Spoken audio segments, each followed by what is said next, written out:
పిల్లలు, ఇప్పుడు మనం చెప్పుకోబోయే పాఠం పేరు గోపి డప్పు కథ.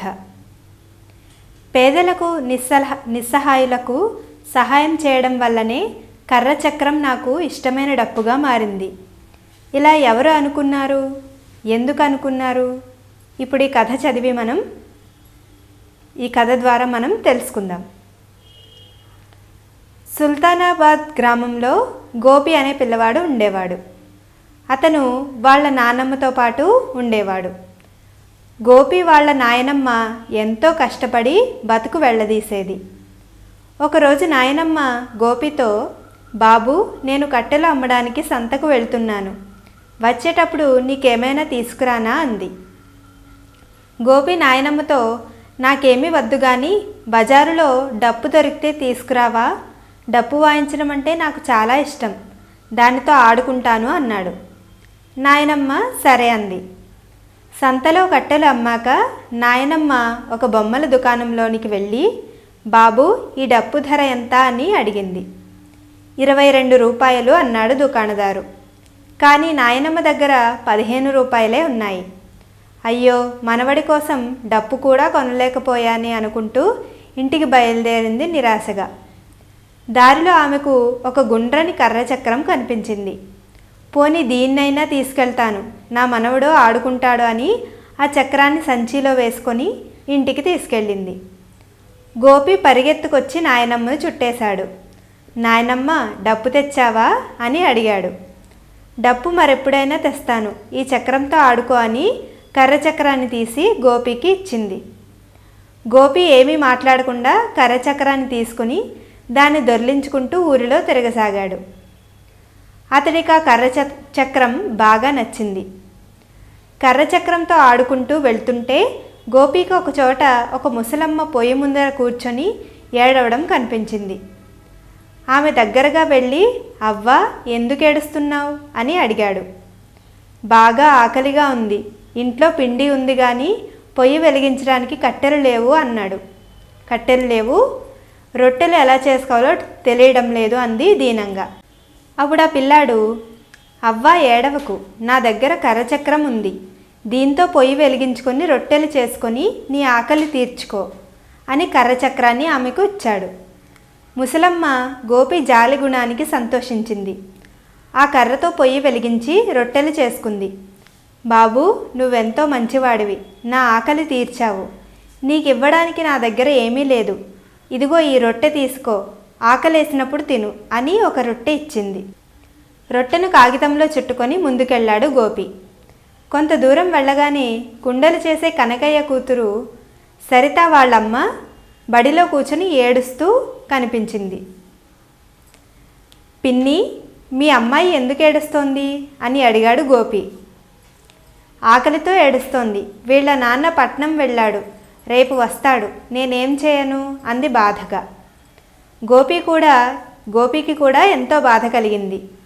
పిన్ని, ఈ రొట్టెను తీసుకో అని తన చేతిలో రొట్టెను ఆమెకిచ్చాడు. పాప ఆకలి తీరి నవ్వింది. బాబు, నువ్వు ఎంతో మంచివాడివి, నా బిడ్డ ఆకలి తీర్చావు, నీకివ్వడానికి నా దగ్గర ఈ మట్టి పాత్ర తప్ప ఏమీ లేదు అని గోపికి మట్టి పాత్ర ఇచ్చింది.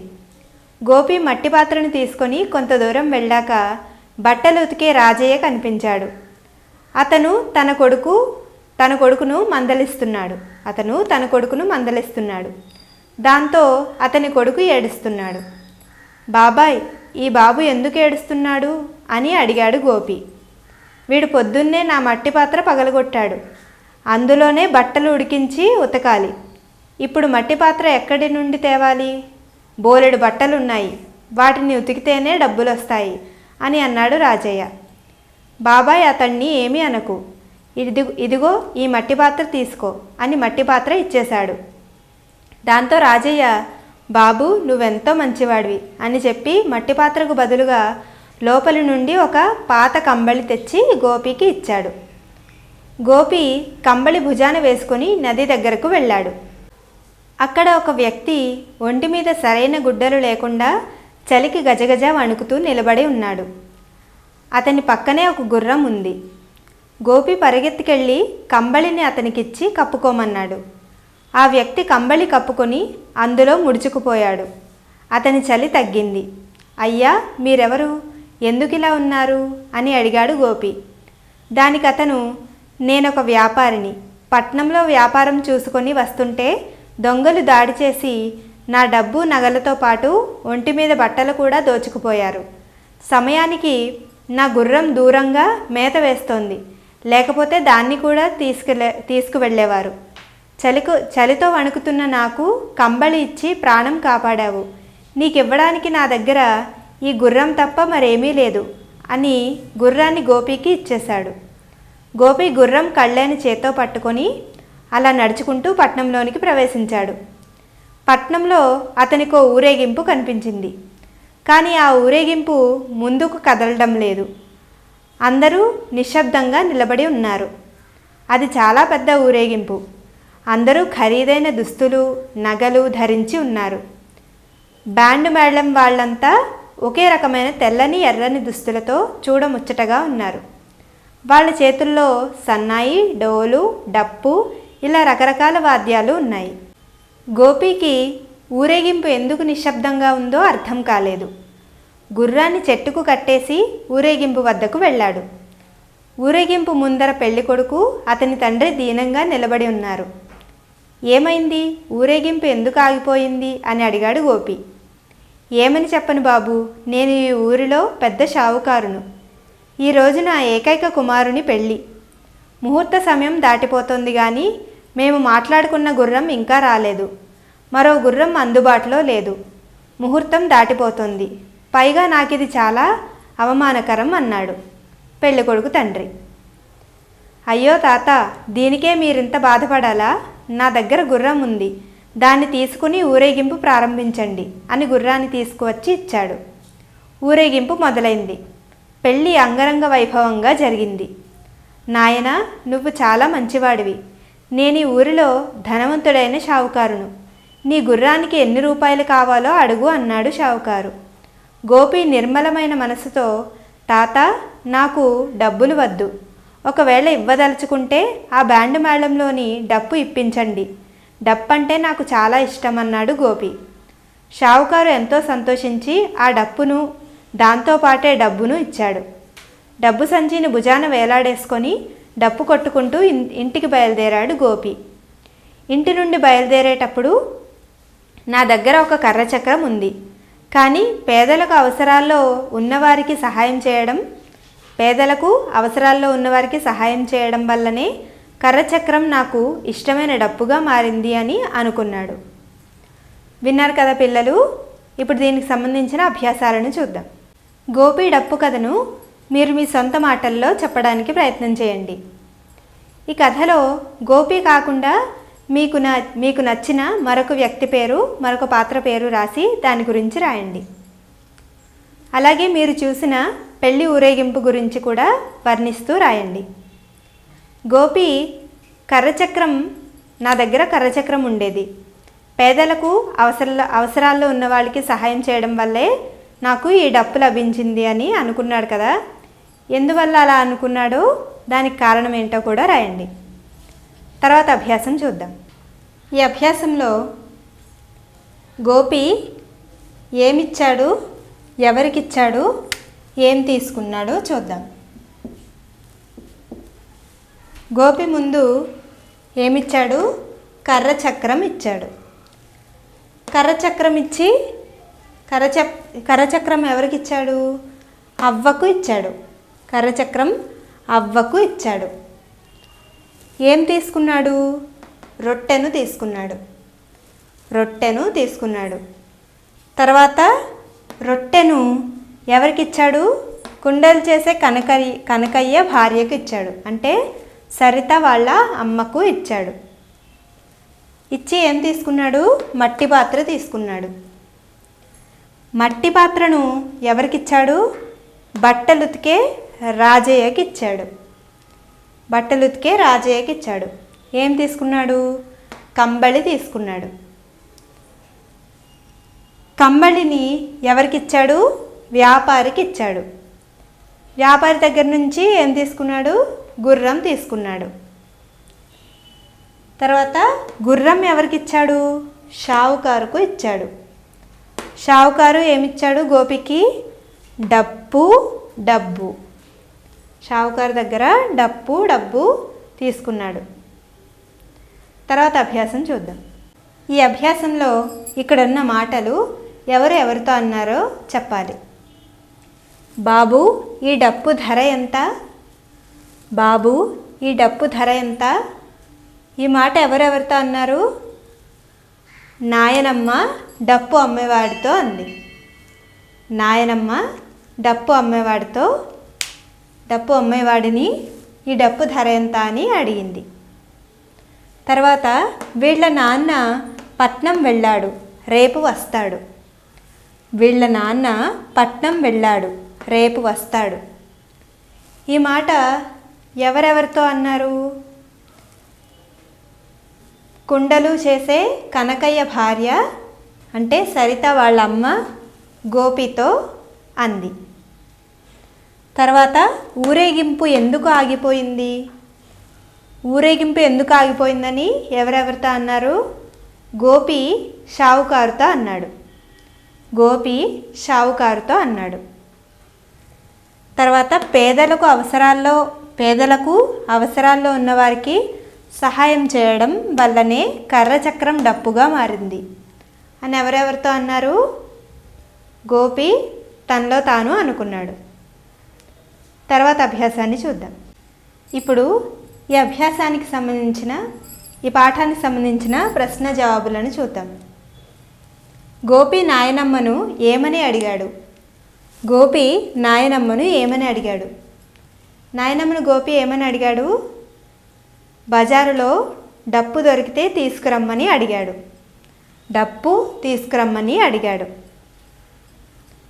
తర్వాత నాయనమ్మ డప్పు ఎందుకు కొనలేకపోయింది? డప్పు ధర 22 రూపాయలు, కానీ నాయనమ్మ దగ్గర ఉన్నవి 15 రూపాయలే, అందుకని డప్పు కొనలేకపోయింది. తర్వాత గోపి ముసలమ్మకు కర్ర చక్రాన్ని ఎందుకు ఇచ్చాడు? ముసలమ్మ ఆకలితో ఏడుస్తూ ఉంది. తన దగ్గర పిండి ఉన్నప్పటికీ పొయ్యి అంటించుకోవడానికి కట్టెలు లేవు, రొట్టెలు కాల్చుకోవడానికి వీలు పడదు.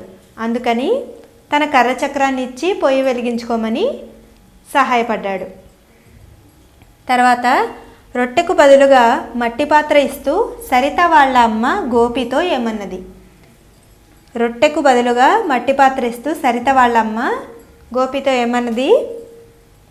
నువ్వు చాలా మంచివాడివి బాబు, నా బిడ్డ ఆకలి తీర్చావు.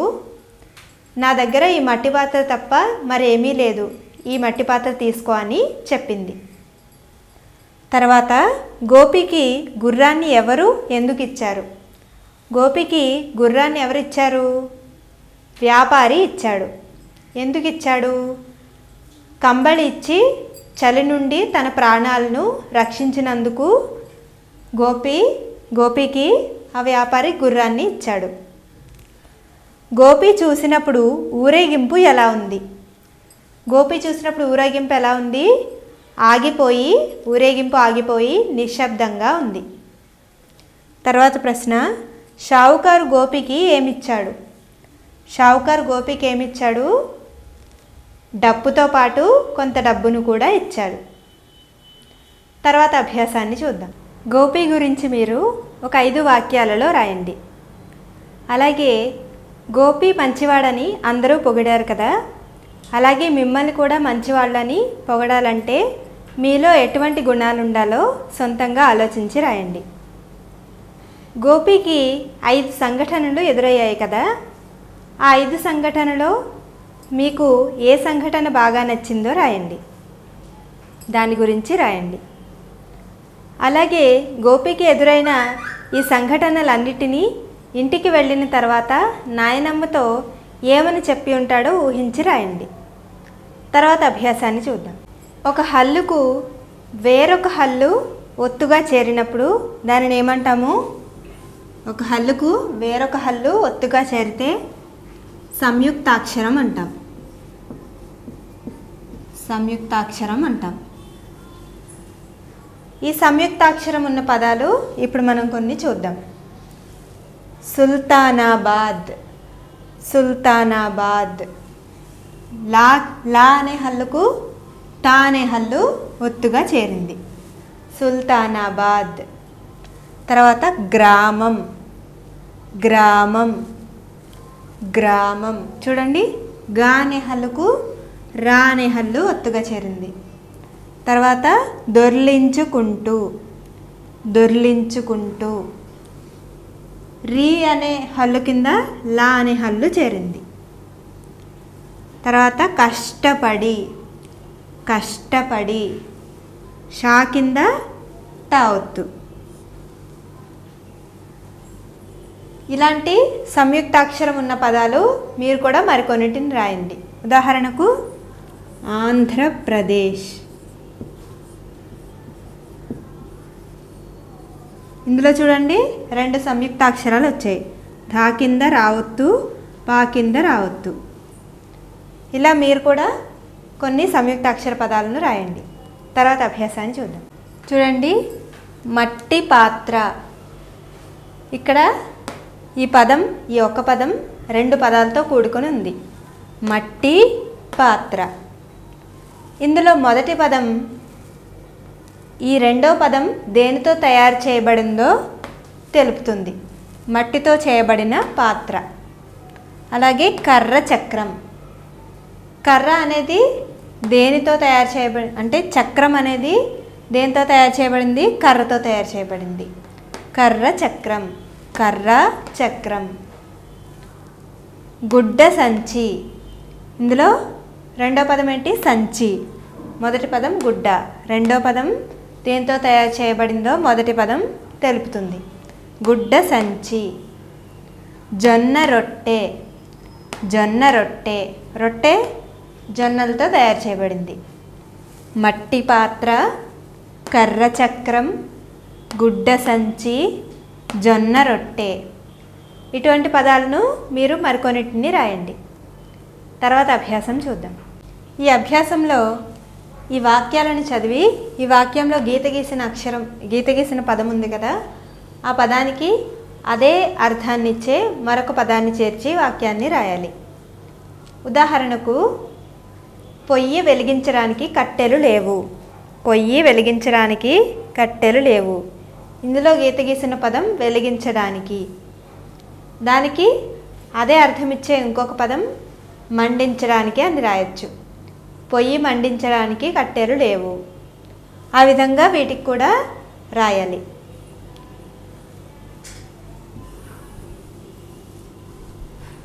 నా బిడ్డ ఆకలి తీర్చావు. నా బిడ్డ ఆకలి తీర్చావు. ఇందులో గీత గీసిన పదం బిడ్డ. నా కూతురు, నా కూతురి ఆకలి తీర్చావు. నా కూతురి ఆకలి తీర్చావు. ఈ విధంగా మార్చాం. తర్వాత రెండోది, పాత కంబళి గోపికి ఇచ్చాడు. దీనిని ఇదే అర్థం వచ్చే ఇంకొక పదం ఏంటి? దుప్పటి అని కూడా అనొచ్చు. పాత దుప్పటిని గోపికి ఇచ్చాడు.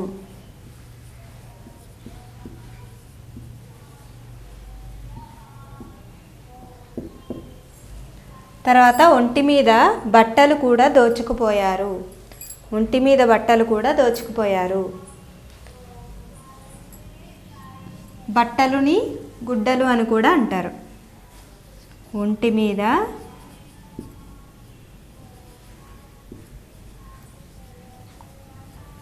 గుడ్డలు కూడా దోచుకుపోయారు.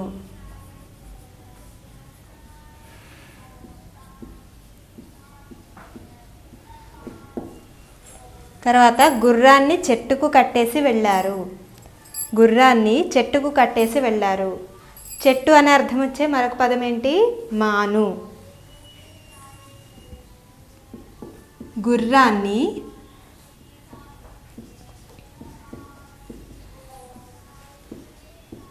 మానుకు కట్టేసి వెళ్ళారు. గుర్రాన్ని మానుకు కట్టేసి వెళ్ళారు. తర్వాత 5వది, డప్పు కొట్టుకుంటూ ఇంటికి బయలుదేరాడు. డప్పు కొట్టుకుంటూ ఇంటికి బయలుదేరాడు. కొట్టుకుంటూ అనే అర్థం వచ్చేలాగా ఇంకొక పదం ఏమొస్తుంది? వాయించుకుంటూ. డప్పు వాయించుకుంటూ ఇంటికి బయలుదేరాడు.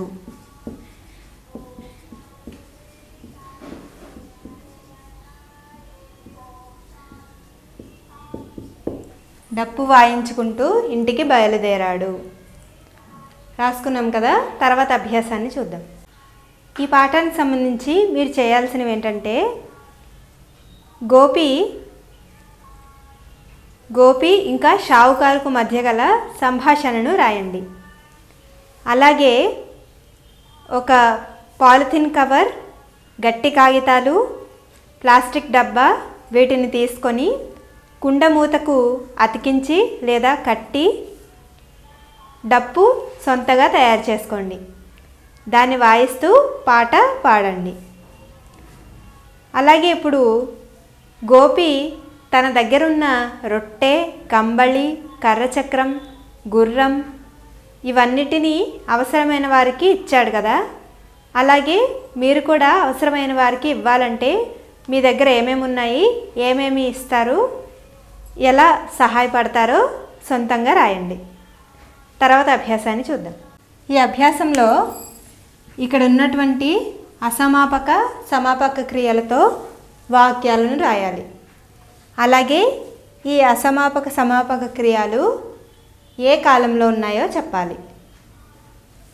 అసమాపక క్రియ అంటే పూర్తి కానిది. వచ్చి అనేది అసమాపక క్రియ, చేసింది అనేది సమాపక క్రియ, తిని అనేది అసమాపక క్రియ, చూస్తుంది అనేది సమాపక క్రియ, చదివి అసమాపక క్రియ, రాస్తూ ఉన్నాడు సమాపక క్రియ, రుబ్బి అసమాపక క్రియ, చేశారు సమాపక క్రియ, తెచ్చి అసమాపక క్రియ, వండుతారు సమాపక క్రియ.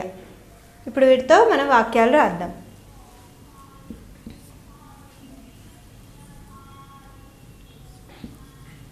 గోపి వచ్చి లత వచ్చి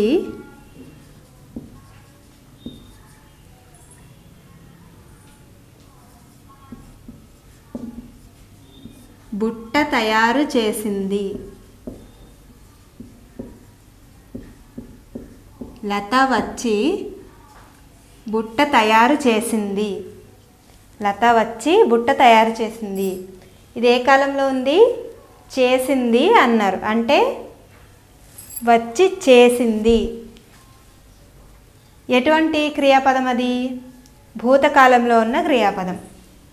ఏ కాలం? భూతకాలం. ఇంతకు ముందే జరిగిపోయిన క్రియ కాబట్టి భూతకాలం. తర్వాత తిని చూస్తుంది.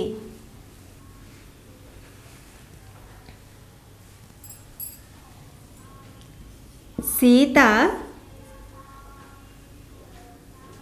అన్నం తిని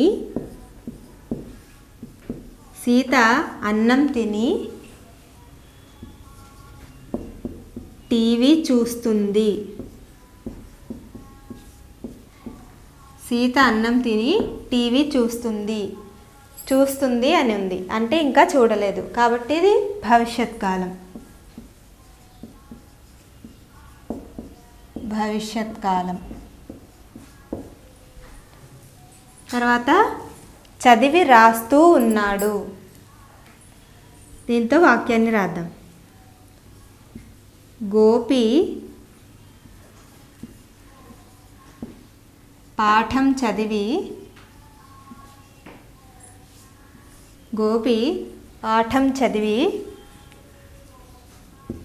వ్యాసం రాస్తూ ఉన్నాడు. గోపి పాఠం చదివి వ్యాసం రాస్తూ ఉన్నాడు. రాస్తూ ఉన్నాడు అని వచ్చింది. ఆ క్రియాపదం ఏ కాలంలో ఉంది? వర్తమాన కాలంలో ఉంది. వర్తమాన కాలంలో ఉంది. ప్రస్తుతం జరిగే పని కాబట్టి అది వర్తమాన కాలం. తర్వాత రుబ్బి చేశారు. రుబ్బి చేశారు. అమ్మ పిండి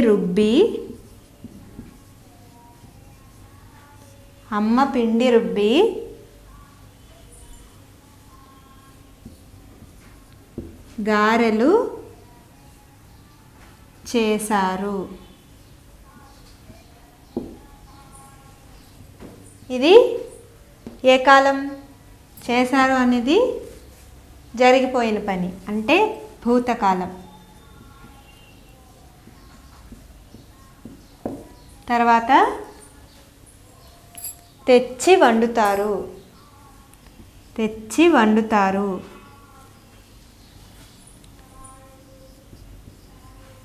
కూరగాయలను తెచ్చి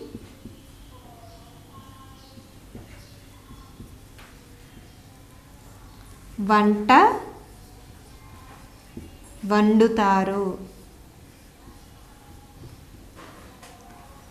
కూరగాయలను తెచ్చి వంట వండుతారు. వండుతారు అనేది ఏ కాలంలో ఉన్న క్రియాపదం? భవిష్యత్ కాలంలో ఉన్న క్రియాపదం. భవిష్యత్ కాలం. ఇంకా అది జరగలేని పని కాబట్టి, జరగబోయే పని కాబట్టి భవిష్యత్ కాలం. చూశారు కదా పిల్లలు. తర్వాత వీడియోలో మరో కొత్త పాఠాన్ని నేర్చుకుందాం.